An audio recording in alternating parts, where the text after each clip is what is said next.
La bataille autour des listes électorales au Cameroun. Transparence ou opacité?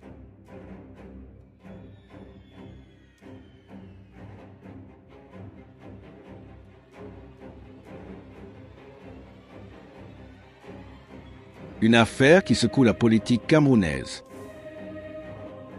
Imaginez un match de football où seuls les organisateurs connaissent la liste des joueurs.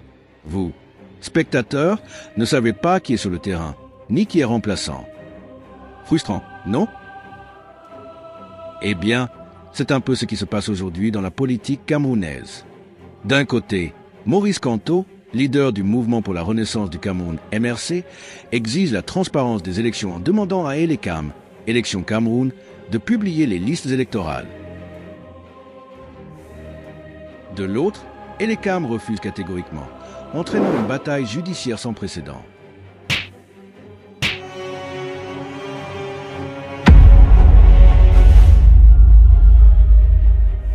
Mais pourquoi cette liste électorale est-elle si importante? Pourquoi Elekam refuse-t-elle de la publier? Et surtout, quelles sont les conséquences pour la démocratie camerounaise? Avant d'entrer dans le vif du sujet, prenons un instant pour comprendre ce qu'est une liste électorale. Lorsqu'une élection approche, tous les citoyens majeurs qui souhaitent voter doivent s'inscrire auprès d'un organisme officiel. Cette inscription permet d'établir une liste électorale, c'est-à-dire un registre officiel contenant les noms de toutes les personnes autorisées à voter. Pourquoi cette liste est-elle si importante? La liste garantit que seules les personnes inscrites puissent voter, évitant ainsi la fraude. Elle permet aux partis politiques de vérifier que leurs électeurs sont bien inscrits et de mobiliser leur base. Elle assure la transparence des élections, car chaque citoyen peut s'assurer que son nom figure bien sur la liste. Or, selon l'article 80 du Code électoral camerounais, Elekam est censé publier cette liste pour que tout le monde puisse la consulter. Mais ce n'est pas le cas. Elekam, c'est un peu l'arbitre du football politique camerounais. C'est l'organe indépendant chargé de l'organisation, la supervision et la transparence des élections. Sur le papier, Elekam est neutre. Dans la réalité, l'institution est souvent accusée d'être influencée par le pouvoir en place. Son refus de publier la liste électorale alimente donc un soupçon de manque de transparence. Certains se demandent, y a-t-il des électeurs fictifs ou des irrégularités que l'on veut cacher? Elekam a-t-il quelque chose à gagner en gardant cette liste secrète? Le gouvernement exerce-t-il une pression sur Elekam pour empêcher cette publication? Des questions légitimes. Mais avant d'aller plus loin, regardons comment cette affaire a pris une tournure judiciaire. Vous êtes sur City. Maurice Kamto est le bras de fer juridique.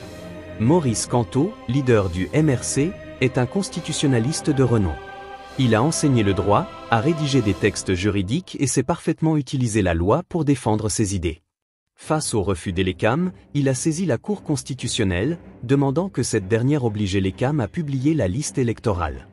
Mais coup de théâtre, la Cour constitutionnelle s'est déclarée incompétente. C'est un peu comme si vous appeliez la police pour signaler un vol et qu'elle vous répondait « Désolé, ce n'est pas notre affaire ». Vous êtes sur City. Une décision qui a surpris beaucoup d'experts, y compris le constitutionnaliste Abba Oyono, qui soutient que la loi est pourtant claire sur ce point. Vous êtes sur City. Pourquoi la Cour constitutionnelle a-t-elle refusé de statuer? Une cour de justice peut refuser de juger une affaire si elle estime qu'elle n'a pas le pouvoir légal de le faire. C'est ce qu'on appelle l'incompétence juridictionnelle. En gros, la Cour a dit « Nous ne sommes pas le bon tribunal pour trancher cette affaire ». Oh my gosh! Ce refus a conduit Kamto et ses avocats à saisir une autre juridiction, la Cour d'appel du Centre. Rebelote, la Cour d'appel suivra-t-elle la même logique?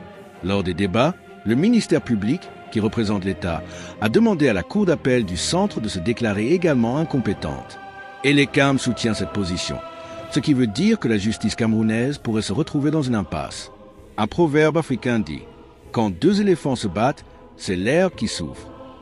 Et dans ce cas, l'herbe, c'est le peuple camerounais qui attend des élections crédibles et transparentes.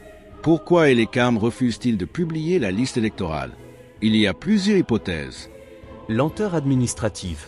Peut-être que les fichiers ne sont pas encore prêts? Peu probable. Manque de moyens. Elecam manque-t-il de ressources techniques pour publier cette liste? Peu convaincant. Stratégie politique. Certains pensent que cacher cette liste permet de mieux contrôler le processus électoral. Si cette dernière hypothèse est vraie, cela signifie que les élections pourraient être biaisées dès le départ.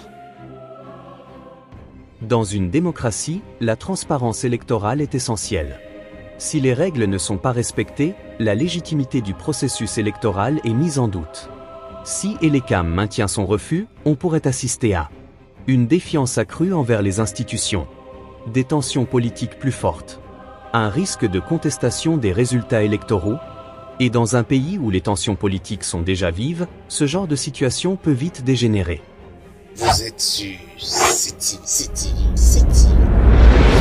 Que pensent les Camerounais? Cette affaire nous amène à plusieurs questions. Le Cameroun respecte-t-il réellement les principes d'une démocratie transparente? La justice camerounaise est-elle suffisamment indépendante? Les citoyens doivent-ils se mobiliser davantage pour exiger la transparence? Il est temps d'ouvrir le débat. Qu'en pensez-vous?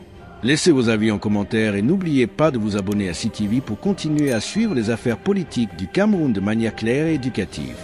Nous, c'est l'information pour tous, expliquée simplement.